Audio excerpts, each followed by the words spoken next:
પાટા બાંધવામાં આવ્યા છે, ધ્વજારોહણ કરવામાં આવ્યું છે અને અત્યારે ભગવાન જગન્નાથ આંખે પાટા બાંધેલા છે, દર્શન દઈ રહ્યા છે।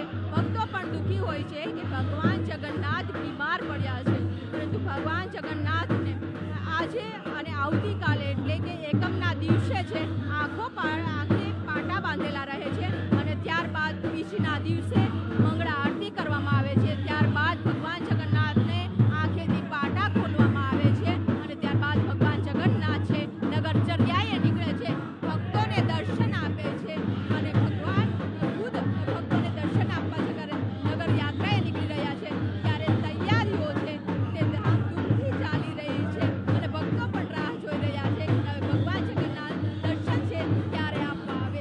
કેમેરામેન નિલેશ સોસા સાથે વિપુલ પટેલ, ન્યૂઝ 18 ગુજરાતી, અમદાવાદ।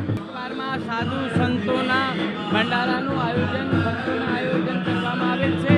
ભંડારો થોડી વારમાં શરૂ કરવામાં આવશે અને આપના ગુજરાત રાજ્યના ગૃહમંત્રી હર્ષભાઈ પણ આવીને ભગવાનના આશીર્વાદ લઈને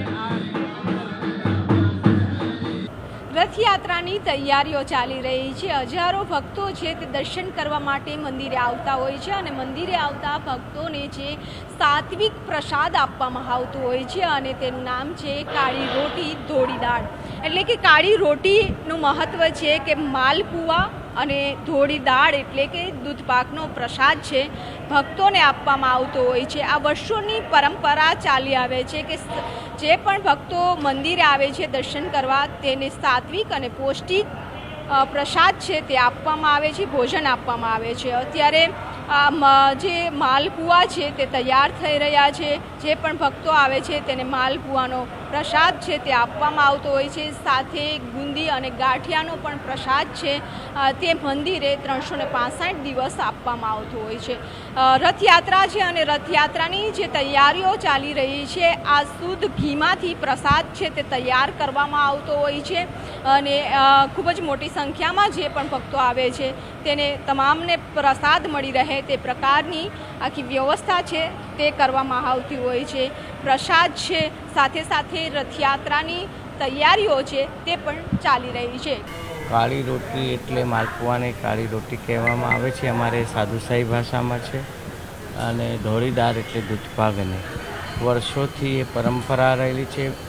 બ્રહ્મલીન નરસિંહદાસજી મહારાજે આ પ્રસાદની પ્રથા શરૂ કરી હતી। એમાં ભંડારાના આયોજનમાં ભગવાનને કાળી રોટી અને ધોળી દાળ એટલે માલપુઆ દૂધપાકના ભોગ લગાવવાનું એ પરંપરા શરૂ કરી હતી। એ પરંપરા આજ દિન સુધી ભગવાનને ભોગ લગાવવામાં આવતો હોય છે। કોઈ પણ વૈષ્ણવ મંદિર કે ગમે ત્યારે પણ ગમે ત્યાં 56 ભોગ પણ થતો હોય પણ એમાં ભગવાનને માલપુઆ અને દૂધપાક તો ધરાવવામાં આવતો જ હોય છે, નહીંતર એમ કહેવાય છે કે આપણો એ 56 ભોગ અધૂરો ગણાતો હોય છે। તો આવી માલપુઆ અને દૂધપાકના પ્રસાદનો અને આમે જગન્નાથજી ભગવાનના અને કોઈ પણ ભગવાનના અન્નનો પ્રસાદ એટલે એનો ખૂબ મહિમા રહેલો છે। એક કણ પ્રસાદ જો મળી જાય તો એમ કહેવાય કે માનવ જીવનને આપણે ઉદ્ધાર કરીનેવાનું ભગીરથ કાર્ય પ્રસાદ ગ્રહણ કરવાથી આપણા જે શરીરમાં રહેલા ચર્મચક્ષુઓનો પાપોની વિલીનતાનો નાશ થતો હોય છે। ભગવાનના પ્રસાદનો ખૂબ મહિમા રહેલો છે।